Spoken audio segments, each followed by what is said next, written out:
Page 10, question 2. The diagram shows a mitochondrion.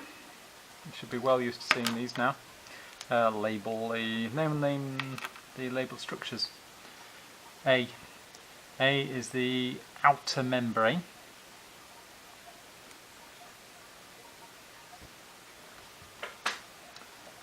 And then we can see the inner membrane there. Where the inner membrane is folded, that will be a crista. So C is a crista, or cristae plural. And between the outer membrane and the inner membrane is a space called the intermembrane space. That's B.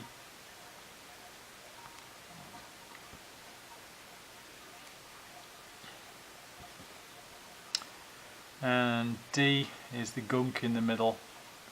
It's kind of a bit like cytoplasm, separated from the rest of the cell, and that is called the matrix. Explain why the inner membrane is highly folded. So anything that's highly folded is highly folded to increase the surface area for something to happen. So there's 2 marks here. So the first one is probably increase the surface area, and the second mark is what for. So increase the surface area, and then for whatever stage of respiration that is.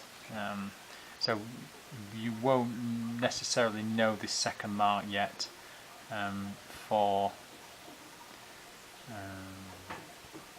proton pumps or any kind of reactions of oxidative phosphorylation electron transfer chain. For let's put reactions of aerobic respiration. That's a kind of general term, e.g.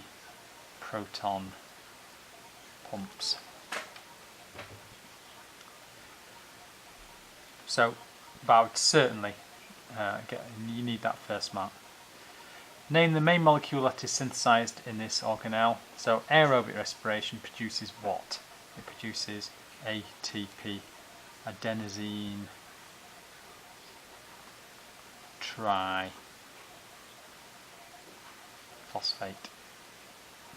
Which of the following cells would you think would contain the greater number of mitochondria? Circle your choice.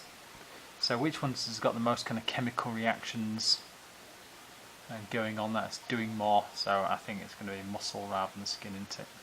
Because ATP is needed for contraction. And indeed here's why you give the reason. So ATP needed for muscle